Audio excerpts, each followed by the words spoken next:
Hey, everybody. Welcome to Sister Reach's monthly social justice preacher series. I'm Reverend Dr. Lee Salisbury, Director of Programming here at Sister Reach. Sister Reach, as Sister Reach was founded in 2011 by Reverend Therese Scott and is the only reproductive and sexual justice organization in Memphis, Tennessee, in the state of Tennessee. Sister Reach supports the reproductive autonomy of women and teens of color, poor and rural women, LGBTQIA plus people and their families through the framework of reproductive and sexual justice. Sister Reach's mission is to empower our base to lead healthy lives, raise healthy families, and live in healthy and sustainable communities. This is achieved through working by a four-pronged strategy: education, policy and advocacy, cultural shift, and harm reduction locally, nationally, as well as internationally. Today, our guest is Dr. Elijah Nicholas. Dr. Elijah Nicholas is an ordained pastor at Spirit and Truth Sanctuary. He is founder and executive director of 100 Black Trans Men Incorporated. He is also has over 20 years of leadership experience and over a decade of executive leadership experience. He's a 25-year U.S. veteran and is dedicated to educating leaders and organizations on the importance of conscious love, conscious living, and conscious leadership. Please help me welcome our social justice preacher series guest for March, Dr. Elijah Nicholas. Thank you, thank you, thank you. You may see me, I just logged in on my phone because my laptop is moving a little slow. So whenever you let me in on there, I'll log off on the laptop. It's moving super slow on my end. But good evening, good afternoon, everyone. Or if you can just give me a thumbs up or let me know, Reverend Doctor, if this speech is good, if with what you see, because I see a little bit of a delay on my end. Okay, we're good. Okay, all right. Awesome. So I am Dr. Elijah Nicholas. My pronouns are he, him, and his. And as the good Reverend Doctor said, I'm the executive director of 100 Black Trans Men Incorporated.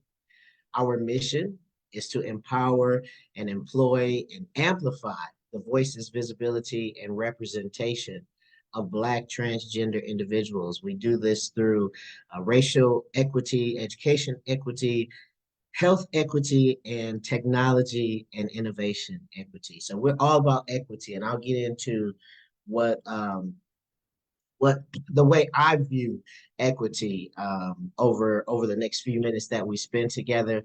I want to say thank you to Sister Reach for having me. Thank you for allowing me to grace your platform. I do not take that lightly or for granted. We live in some very interesting times today.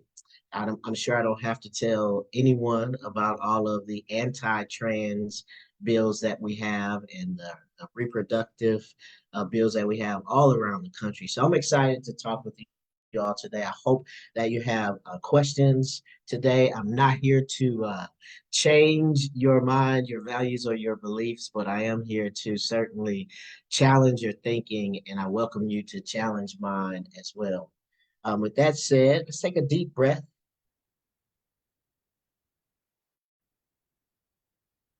Today, we're going to talk about conscious love. We're going to talk about conscious love specifically and what I think is the blueprint for trans inclusion in faith-based spaces. It's also applicable to nonprofit organizations, to for-profit organizations. It's really what I consider to be the blueprint. And when I hear the word blueprint, I think of a roadmap, right? And I also think of evolution. A blueprint, my blueprint, what I have come up with is based solely on my experience as an out trans man for the last 5.5 years, and I want to share those experiences with you all and how I got to be here today with you all with Sister Reach today. I want to give a shout out to my now Bishop, Bishop D.E. Polk. I am a member and minister at Spirit and Truth Sanctuary in Decatur, Georgia. And I also want to give a shout out to our community, the International Communion of Expanding Consciousness, which is the organization that my bishop oversees. I also want to share with you all that a lot of what you hear today comes from my understanding, my interpretation of Bishop Pearson, the late Bishop Pearson's Gospel of Inclusion. I want to tell you that I am not am not a seminarian. I like to say that up front because I'll give some scriptures for context as far as it relates to my understanding. But I will defer the scripture breakdown and expertise on inclusion to or information on inclusion to the person whom I think is the expert, and that is my bishop. Well, I want to invite y'all out on Wednesday nights where we're studying Bishop Pearson's The Gospel of Inclusion today. But much of the context that you'll hear me share, much of the information is coming from that lens, from that context. I want to establish a few anchors. And for those of you who may or may not be familiar with Bishop Pearson, when I say that context, what I'm speaking on is a place, a faith-based space that is inclusive of everyone, all people. And if you don't know the history, I encourage you to go back and research Bishop Carlton Pearson and the Gospel of Inclusion. And so with that said, I want to just set some anchors. That is the first anchor. That is the lens that I'll be speaking through the Gospel of Inclusion and what we are studying now in the spiritual community that I'm a part of. And the second anchor that I want to set is the anchor of conscious love. It is my goal to always come from a space of consciousness, a space of love. And then the third anchor that I want to establish is that we're going to talk about the question, if you will, is not so much how do we get trans and non-binary transgender individuals, transgender being someone who does not identify with the sex that they were assigned at birth. If I say any terms that you're not familiar with, please just put them in the chat or in the questions, and I'll be happy to answer. But individuals who do not identify with the sex that they were assigned at birth, and then are non-binary individuals who may not identify with gender at all, or might identify with the two binary genders or multiple genders. So when I speak about transgender and non-binary individuals, that is the lens that I'm speaking from. And so the question is not so much how do we bring trans and non-binary individuals back to the church or bring them to the church, but the question that I like to explore tonight from the perspective of consciousness is how do we serve the needs of transgender and non-binary individuals? How do we serve the needs of transgender and non-binary individuals? And the three things that I want to speak about today, and I'll go into each one, which I believe are the blueprint for transgender inclusion in faith-based spaces, are conscious love, conscious leadership, and then conscious living. And then I'll close with what's next now that we've talked about consciousness. And so I want to invite you, if you will, with me to really step away from the table.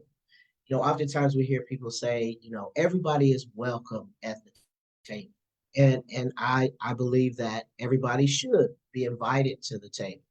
But I would like for us to step back from the table, or really step out, expand beyond the table for just a few minutes and observe the table.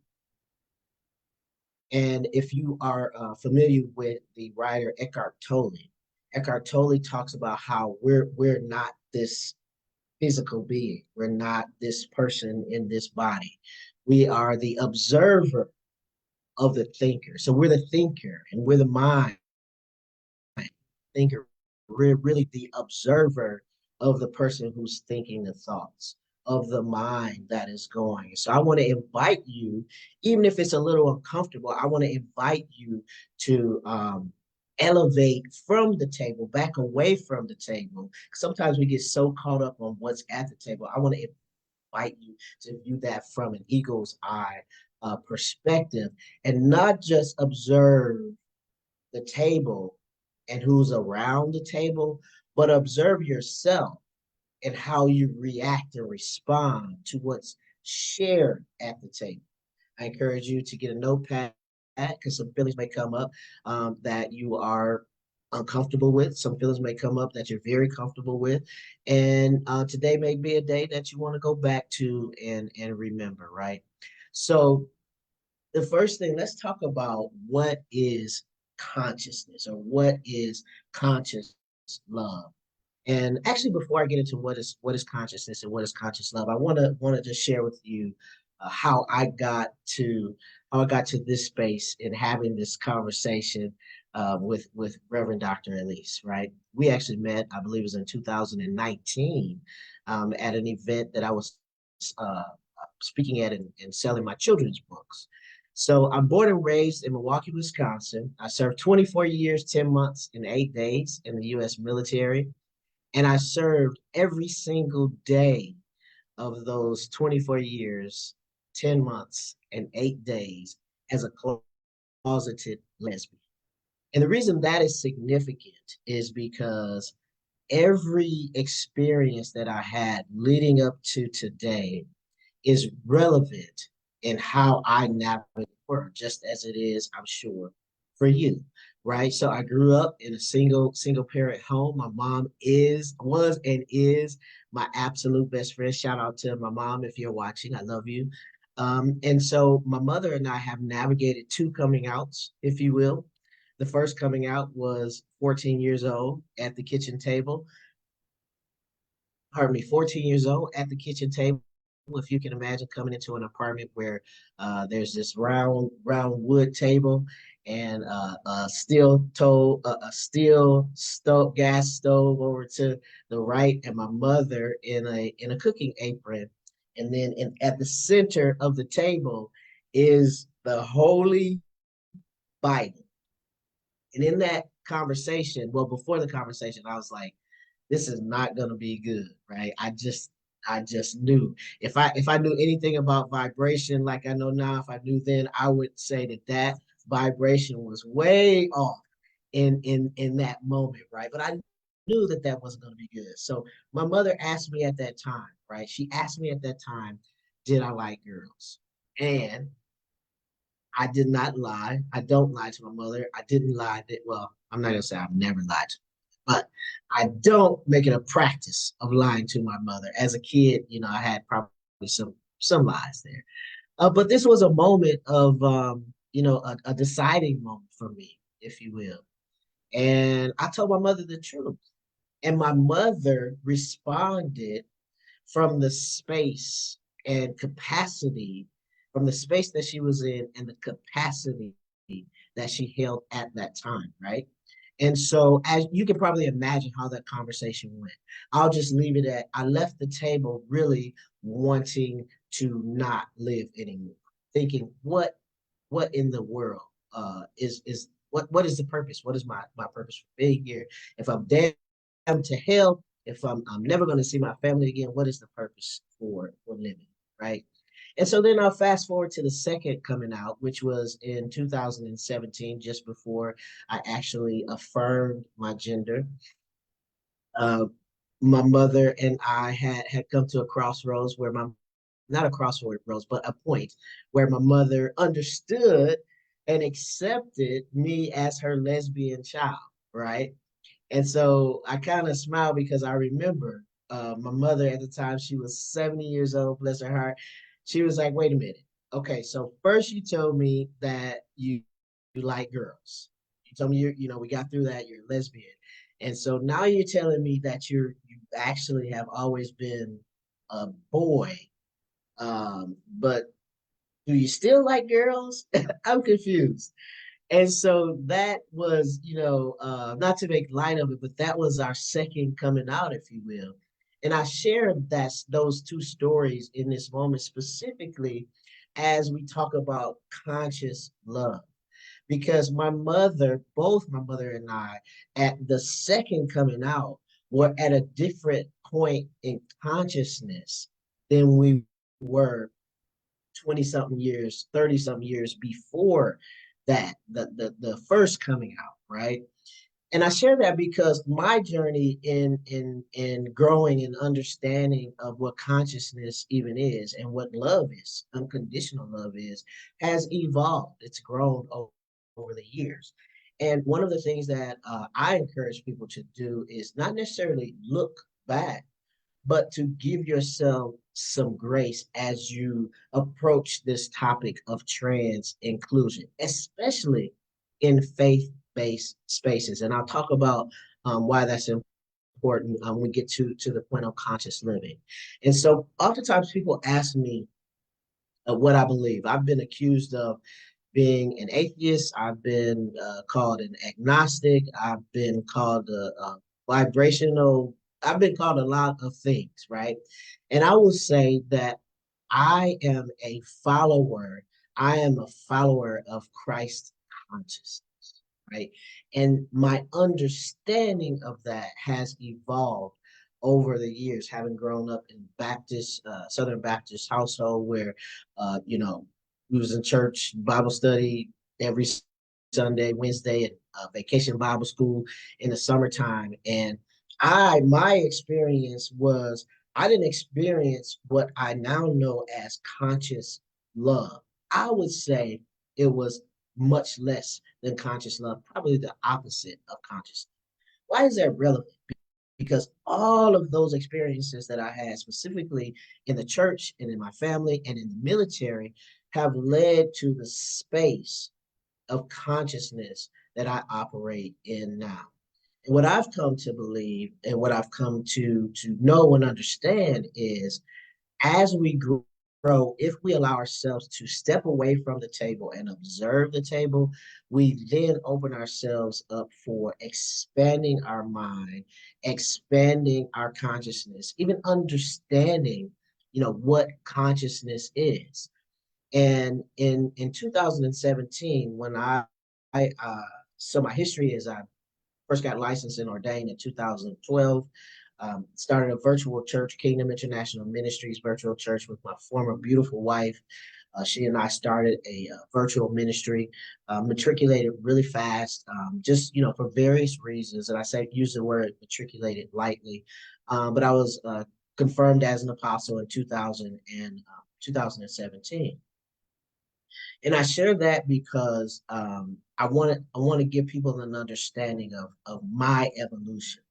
Once I was affirmed in 2017, my consciousness really began to expand beyond my brain. Now I know that, but then I didn't know that. I didn't understand that.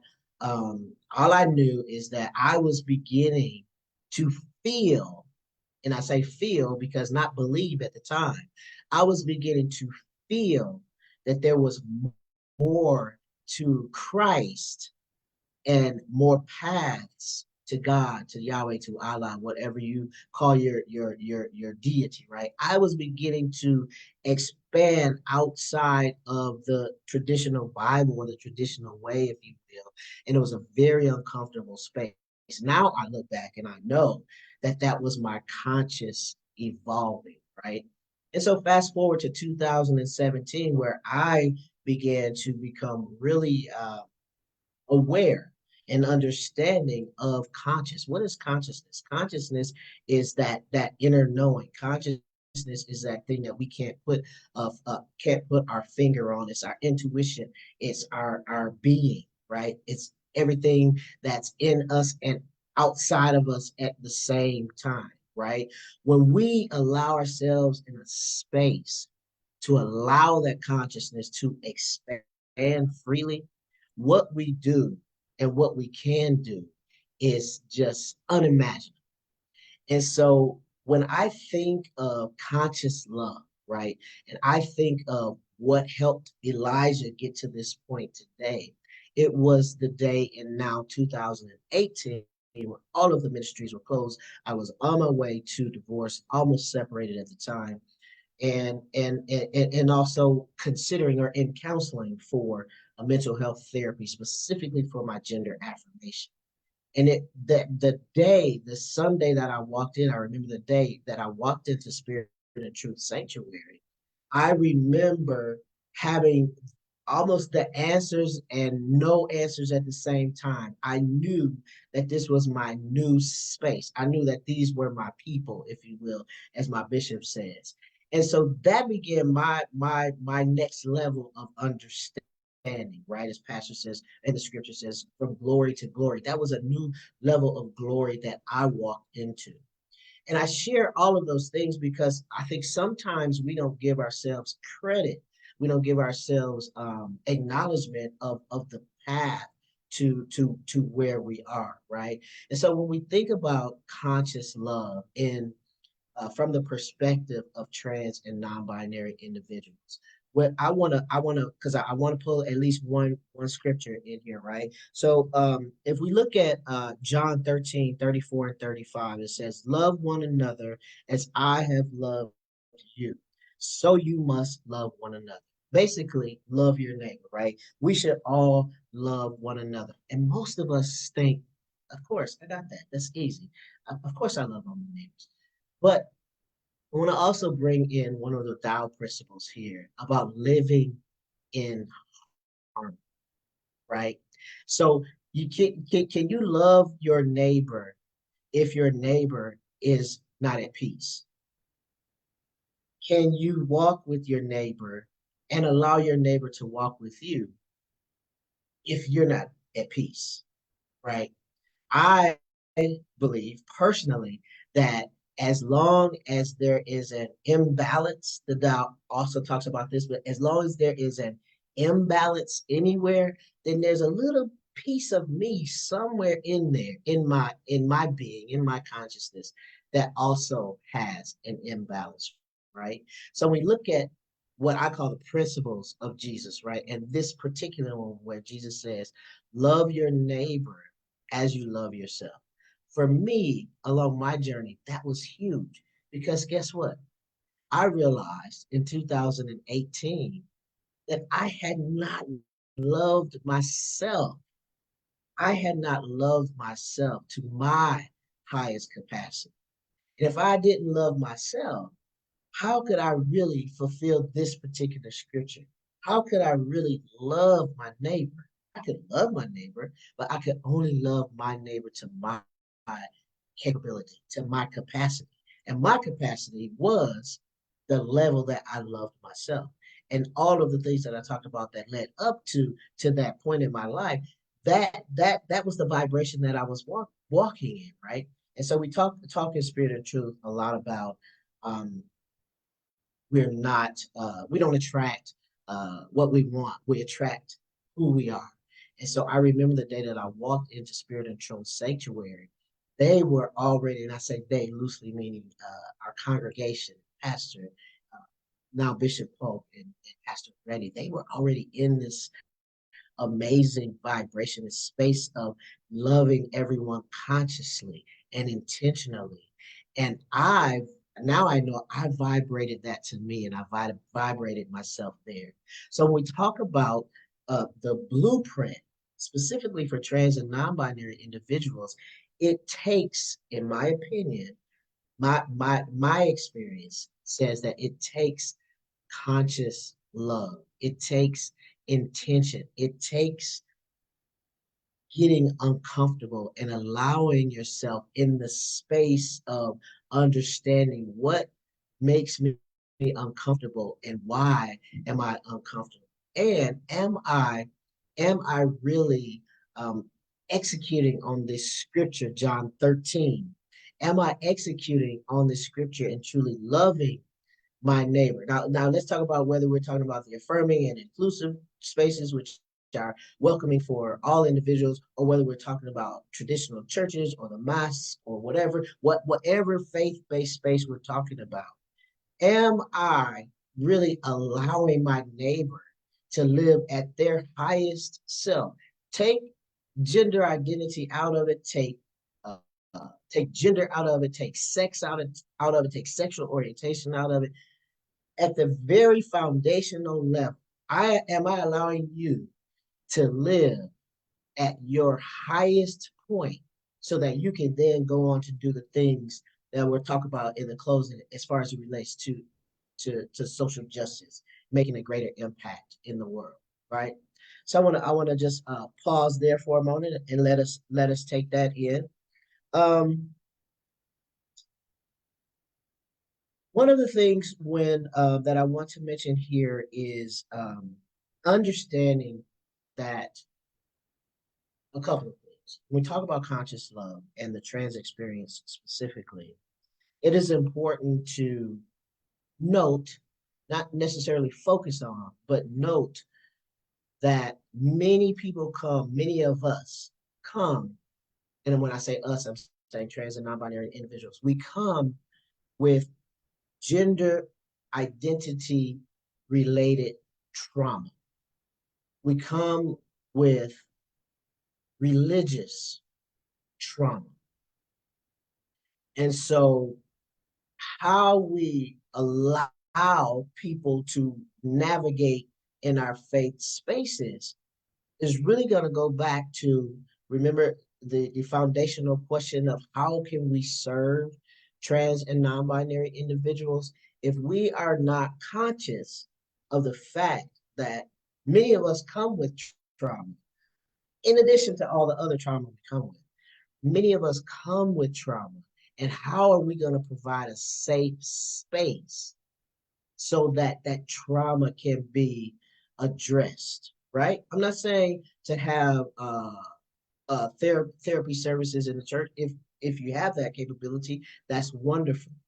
But how are you going to help individuals navigate to a space of understanding? I come with some trauma. I come with some baggage. And this is a free space to explore those things. The other thing that I wanted to mention is and this may ruffle a few feathers, but I want to be as authentic as I can. The LGBA experience, lesbian, gay, bisexual, asexual, pansexual plus experience is not the experience of TQI, trans, queer, and intersex individuals. LGB, let's stop at that. That experience coming in the doors of the church is not the same as a trans or non-binary person. What am I saying? You cannot treat those two groups the same as if you're dealing with the same experiences, right? Why is that relevant? That is relevant because if we don't pause to recognize that there are specific traumas that I bring to the table or I bring in any space, every space that I go to, that are not the experiences of other, for lack of a better word, I'll say, and I mean this affectionately, the alphabet letters. If I have experiences and they're not going back to our foundational question, if I have experiences and those experiences, those needs are not being served, one, I'm probably not going to come anywhere near a church or near a place of worship, and two, if I do come and those needs are not met, I'm gonna probably find another space to go to. And so I wanted to bring that up because oftentimes we couple the entire alphabet together. And I think specifically in faith-based spaces, we could do ourselves a service by talking to our trans and non talking to the entire alphabet folks, but also talking to our trans and non-binary individuals and saying, what is it that you need? Or listening without asking the question to help identify what a person needs. And that listening piece, that providing that space, that is conscious leadership. So remember said, conscious love, conscious leadership, and conscious living are the blueprint for trans inclusion in faith-based spaces. So for me, the way that I was able to grow, not pain free, actually a lot of pain, But I was able to grow in the space that I am in now, in Spirit of Truth Sanctuary. I was able to grow primarily because of my leader, because of my leadership and my pastor's vulnerability, right? And I use the word vulnerability because I remember specifically the first time, and really I believe it was the only time, my pastor, I was very early in my transition. I don't even think I'd had surgery yet. And so my appearance was still that of my former self. And my pastor was talking about me in one of his sermons or something, and he used my former pronouns, right? And I could see it on his face that he realized after he used the wrong or old former pronouns, he was thinking to himself, "Oh my goodness, I did it." So as soon as he came down from the pulpit, right, he hugged me and he apologized and he said, "I'm so sorry, doctor." And and I said, what I said was, "You know what, Pastor? It's all right. We'll get through it. It's a process. It's a journey for all of us." And I stopped to say that because what I want to say to my trans and non-binary siblings who are watching, this is a two-way street, right? This is a two-way walk that we're walking together with our leaders, right? So just as my pastor apologized to me and said, "Oh, doctor, I'll get it right next time," which he didn't always does, I embraced him and said, "It's all right, pastor. Like, we'll get through this together." So that's where the thing about grace comes in, right? We have to extend one another grace. And I talk about this specifically in the section on leadership because guess what? The organization does exactly what the leadership does. So if the leadership shows that they're consciously making sure that trans and non-binary individuals and LGBTQI plus individuals and people from different faiths, if the leader shows that that's a safe space, then guess what? That's what if it comes from the pulpit to the pews and then to the people and then out to the world, right? So the leader is instrumental in making this a safe space and an elevated consciousness space for all people, really, not just trans and non-binary people, but for all people. So let's see what next thing I want to cover. Allowing a conscious leader, when I think about conscious leadership, conscious leaders allow space for growth, space for transformative experience. And so, am I saying that this is a two-way street? Like I, as a trans and non-binary person, I learned the importance and the value of grace. And I believe I learned that because I was in a safe space to learn that. Intention is everything. I knew that if I were ever, and to this day, if I'm ever misgendered in my safe community, my safe spiritual space, it is absolutely not intentional, right? And I know that because that is the tone that my leader has set. So I want to encourage you, for those of you who are pastors, who are ministers, who are leaders, bishops, apostles in your organization, set the tone based on whatever your beliefs are, right? Whatever your practices are. And I want to challenge you to be okay with unlearning those practices. And that's when we get into the space of conscious living, conscious love, conscious leadership, and now we're talking about conscious living. When we allow space for mistakes, when we allow space for really exercising that new muscle, because everybody that I knew in the past, they had to get to know me now as Elijah, right? I can tell you honestly, with 100% honesty and transparency, when I walked into Spirit and Truth Sanctuary in April to May of 2018, I was still the person that I was. Some of you know, and I'll use I'll pause here for a definition. The term dead naming is when we use someone's name, someone's former name who has transitioned without their permission. My former name is Tasha, and I share that because a lot of trans individuals do not like to be referred to as their former name. And I use that only for context right here, right? So they knew me. My former congregation knew me as, or my congregation knew me as my former self, Tasha, female, right?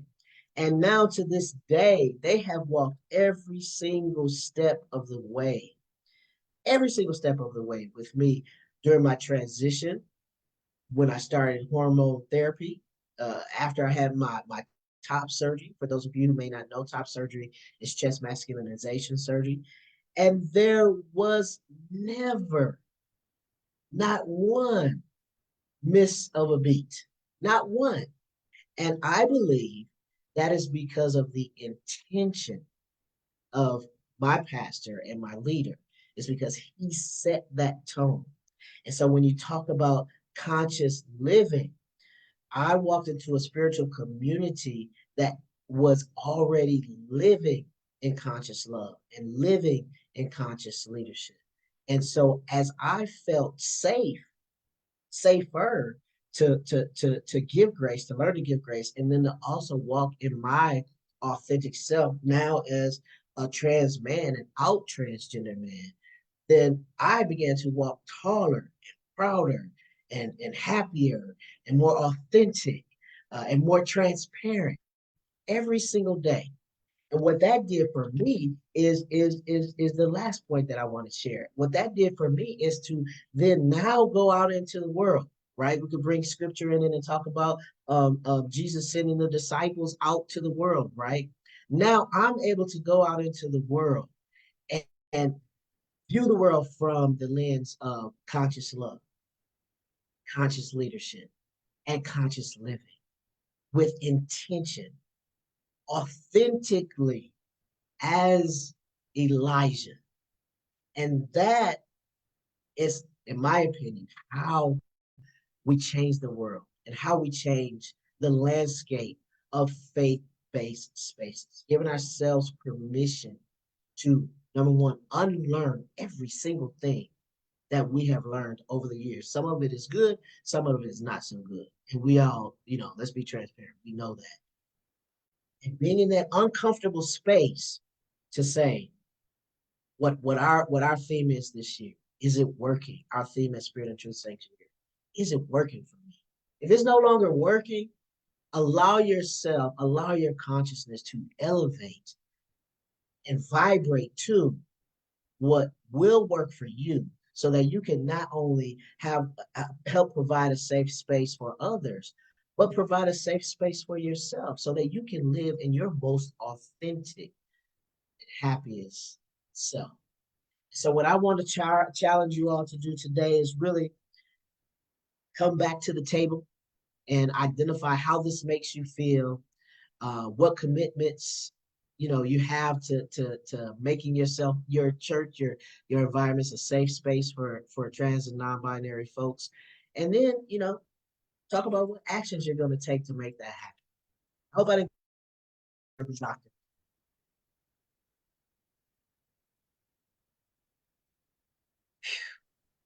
Doctor, that was really good. You lifted up so many things. I want to offer that the first thing that I thought about in your delivery, after you read the text from John about love, I had this thought, and I want to know if you agree with it. Love sees beyond understanding the lived experience of others, and so I'll stop there. And I feel that way. I think that thought came up because people will sometimes say that they can't accept the thing, or they're homophobic or transphobic because they don't understand it. But again, the statement is love sees beyond understanding the lived experience of others. What do you think about that? I agree. That's really what we do when we step back from the table and we observe the table and we observe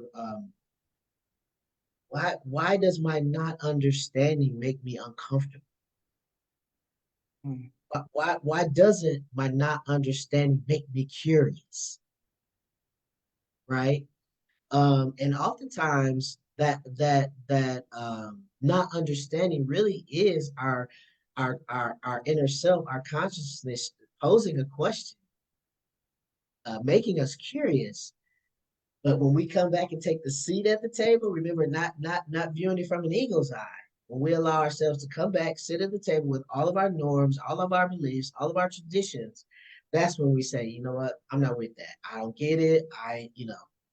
And that's when unsafe things happen, doctor, like having an inclusive space, but it's really not an inclusive space. It's a tolerant space, right? So it takes number one saying, you know what, Reverend Doctor, I don't know anything about being a Black trans man. But what I do know is the principles of Jesus tell me to love everybody. So I not only want to love you, I want to help you help me understand you. And that happens by having safe spaces. Awesome, awesome. I love that you lifted up your pastor's apology when he called you by your former pronouns, and your response was one of love and grace. I think we have to realize that grace is available to all of us, regardless of where we think people and our leaders should be. Right. So when there's truly error, especially when they're apologetic, right? So thank you for that, because I think without growing together, we're left at a stalemate, right?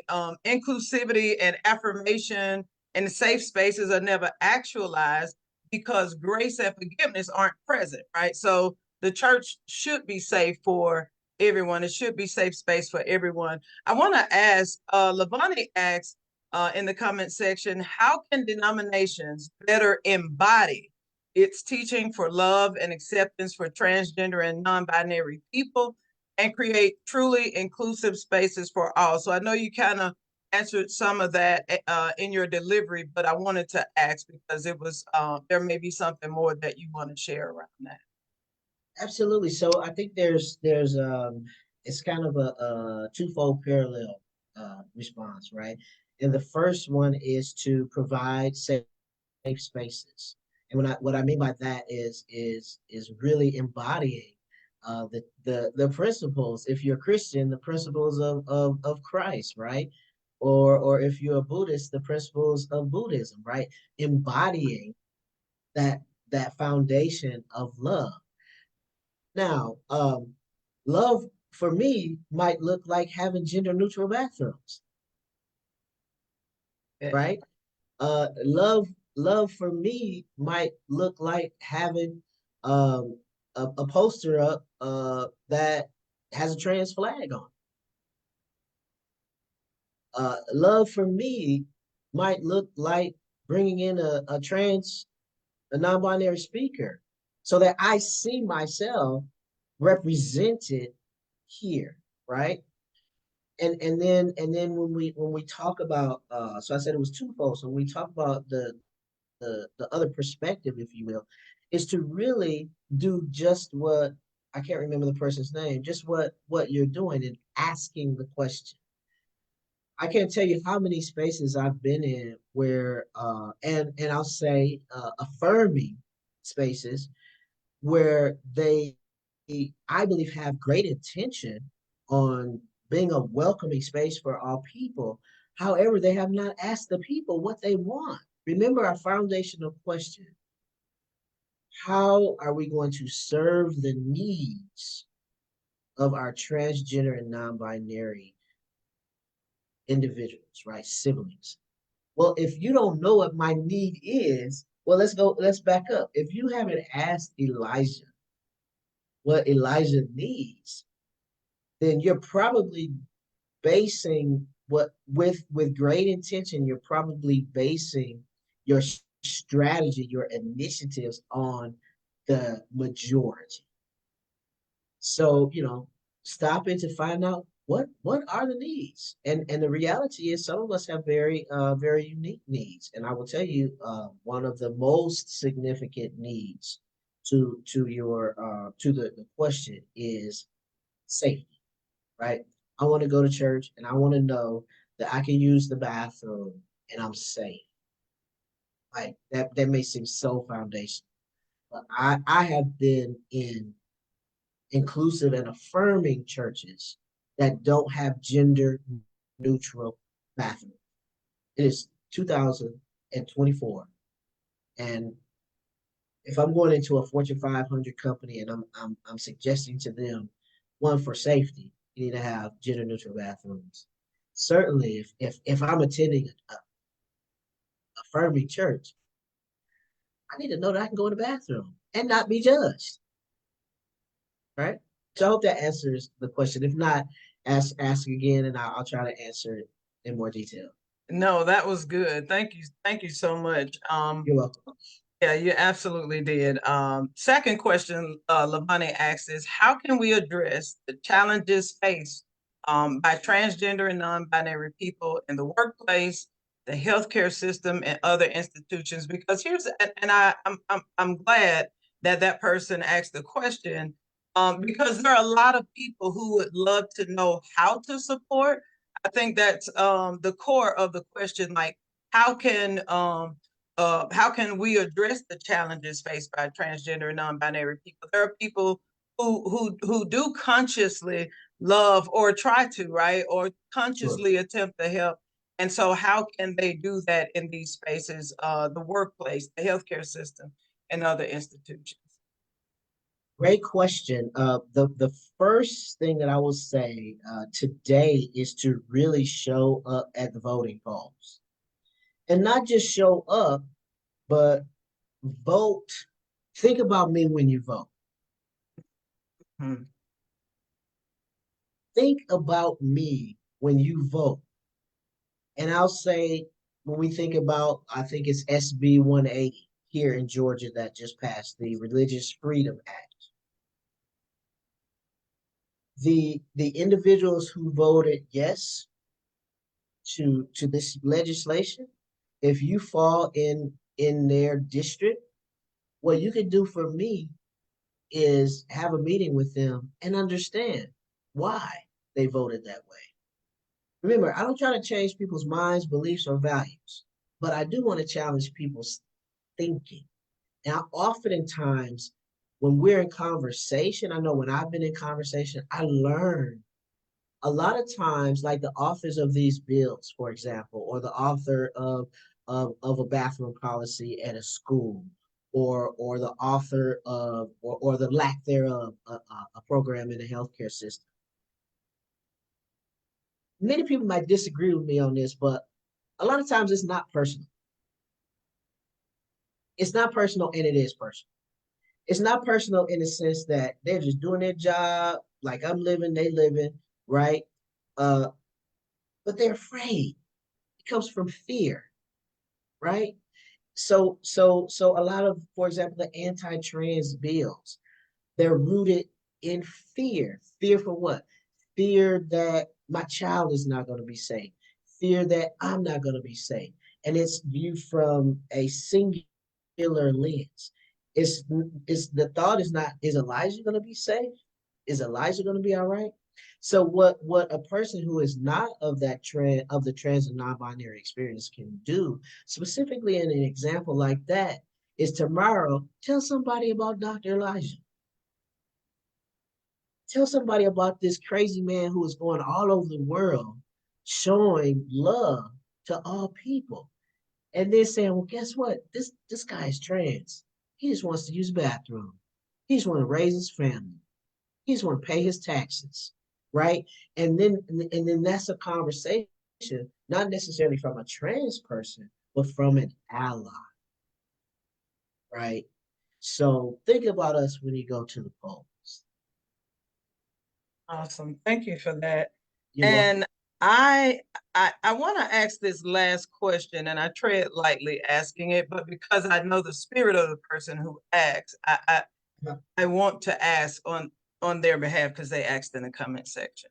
Absolutely. So Teresa asks, Dr. Nicholas, please explain how it is godly or holy to change who God created us to be. I'm not knocking anyone, but would like your understanding of this. That's a wonderful question. Thank you, Teresa, for that question. So let me say, every trans, I want to give the caveat, to my response. Every trans and non-binary person's experience is different, right? This is my experience and my perspective. Um, I don't believe that I was born in the wrong body. I used to believe and think, I was born in the wrong body. Uh, I don't believe that God makes mistakes. So I believe that Elijah was born September 24th, 1969, because God knew, and the God in me and me as God knew, that today I will be talking with Sister Reach. Elijah will be having a conversation about this experience to help people elevate their conscience. So it's not about what I was assigned at birth. It's not about whether I even think God was right or wrong. What it's about in this moment is, will we take advantage of this moment and step away from the table and say, is it time for me to think a little broader? Is it time for me to expand my consciousness? And I believe at the root of that question is curiosity, right? At the root of that question is curiosity. And so, what I believe really doesn't matter, Reverend Doctor. What Teresa believes is what matters in this moment, right? Remember, I talked about under conscious love. I talked about unlearning and relearning everything that we've ever been taught, and that, in my experience, is one of the most uncomfortable spaces that one can navigate in. So, thank you for that question, Teresa. Like, what do you think? That's Right? good. That's good. And I'm and glad we and can. and and based on what you think, good, bad, or indifferent, how are you going to love me as God loved you so we can love one another? Mhm. Absolutely. So glad I asked. I'm glad Awesome you asked too. answer. Thank you. I because I think at the core, as you mentioned, at the core of that question, Teresa's not the first person who would ask, right? But at the Mhm. core of the question, to your point, is curiosity, because people want to know how to love beyond not being able to understand, right? Absolutely. If one of the things that I share with people, as a lesbian Black woman, reverend, pastor, well, how can you pastor and be a lesbian? You know what I mean? Like, they can't Yes. understand it, but right? The God that is in you, the God that is in me, like, what that experience has been. What it took to be able to accept yourself and understand that you are still the apple of God's eye, right? Yes. So yeah, I'm so glad. Such a great answer to that question. I appreciate the question as well as the answer. I do Thank want you. to honor your time. I think that is a great point to end on. If you have any other last words you'd like to offer or share in this place, please do. Okay, I want to say I'm available. My time is if you have it, if anybody has any other questions, I'm happy to answer any questions or comments. And if there's a question that someone is not comfortable asking, please feel free to email me, Dr. Elijah at 100 Black Trans Men, number 100. I am probably the most transparent and honest person of the trans experience that I know. Of course, I'm biased, but I came to this earth to help enlighten people. When I understand, and when I understood that, my patience grew insurmountably, right?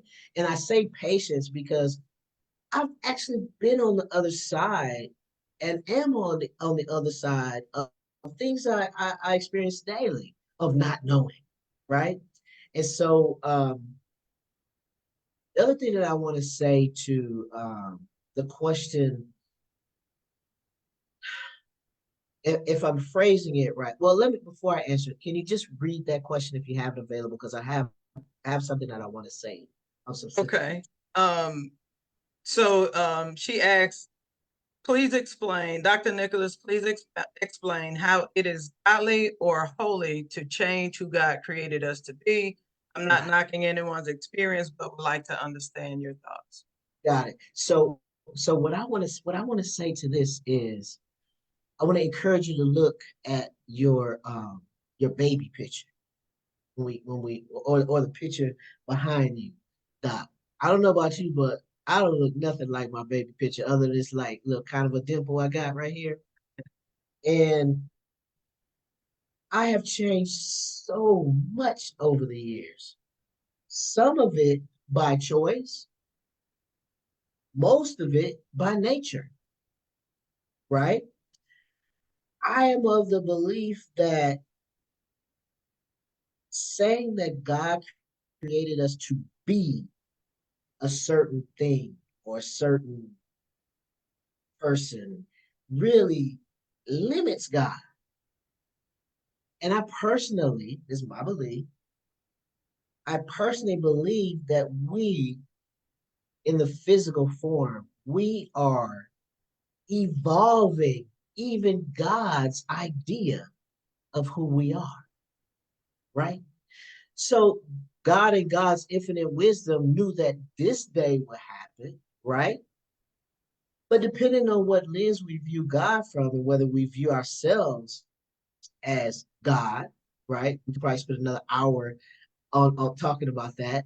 Uh, but I believe God sent us here to explore, to become, to define, to redefine, to re-become, to evolve. And God sits back and says, okay, like this iteration of Elijah, what's next? So I think that the greatest gift we could give God is really becoming something that God didn't create us to be if and as long as it is honoring, maximizing, delivering the will of God, which is ever evolving, in my opinion. I think that's great. I love the spirit that's present, the spirit of love and grace, even in your answer. And I'll say also in Julian's response, which is think of it like when God made the caterpillar. Mm, It lives its life and changes into a butterfly. And here is yes. the other thing that I'd like to add to both of y'all because I'm getting happy. Um, Come on, Happy. so listen, um, if we believe that God is spirit, right, then there is no gender in spirit. We are earthly interpretation of who God is, however, whatever that experience is, right? So being able to, like you say, push back from the table and even redefine, right? Unlearn and redefine what love is, who God is, and expanding again, expanding our consciousness, expanding our thought beyond the box. Right? We have to be able to do that in order to not understand, because I always say that if a person doesn't have my lived experience, they may Yes. they may never get to understand it, right? Mm-hmm. But like you said, being able to see my humanity and Yes. God who resides within, spirit who resides within, or that resides within, we can all love each other. And the spirit that is present on this live right now, a spirit of love, a spirit of grace, a spirit of patience. Let me help you by walking this answer down in a way that I hope it lands in love. Like that's what I just heard you do. And thank you so much. And also thank you, Julian, for that response. It was like Julian responded and you were responding and y'all was saying the same thing. That's why I said spirit be talking up in here. So I'm listening. That just gave me chills. Thank you, Julian. I think that might be Reverend Julian. Yeah, Julian Clark. I stand corrected. That's absolutely Reverend Julian Clark. Absolutely. Yeah, he's our operations director for 100 Black Trans Men. Thank y'all for watching. Awesome. Thank you so much, Dr. Elijah Nicholas. Thank you. I have been blessed by this conversation. It is my prayer and hope that everyone else has. If you all have questions, Dr. Elijah has left his email address. Can you give that one more time for those who would like to have it? Absolutely. My email address is Dr. Elijah, ELIJAH at the number 100 blacktransmen.com, 100blacktransmen.com. You can also visit my my personal webpage is ElijahNicholas.com. Our nonprofit's webpage is 100blacktransmen.com, and same for all social medias. And again, any question that you have, this is really what I came to this earth to do, and that's why I love doing it so much. So thank you, Reverend Doctor, for allowing me to share the space with you all today. We've been blessed by you. Thank you so much again for your time. Before we go, I do want to lift up Sister Reach, our Black Folks Day on the Hill. It's March 12th. We are in the state of Tennessee. We are the only reproductive and sexual justice organization in the state. Our Hill Day is next Tuesday. We have only probably about 5 seats left on the bus that we're taking to Nashville. So those who would like to join us for our Black Folks Day on the Hill, we absolutely are going to be talking to some of our legislators about anti-LGBT bills that have been sponsored in the state of Tennessee this legislative session. And so again, if you like to join us, there are also it's Tennessee. We're in the minority, but also if there are other issues that you would like to join us to discuss with our legislators, please join us. Like I said, there are at least 5 seats left. Thank you again, Dr. Elijah Nicholas. It's been a blessing. And until next month, we will see you for our Black Folks Day on the Hill, March 12th, and again for our April Social Justice Preacher Series. Thanks for joining us. Thank you.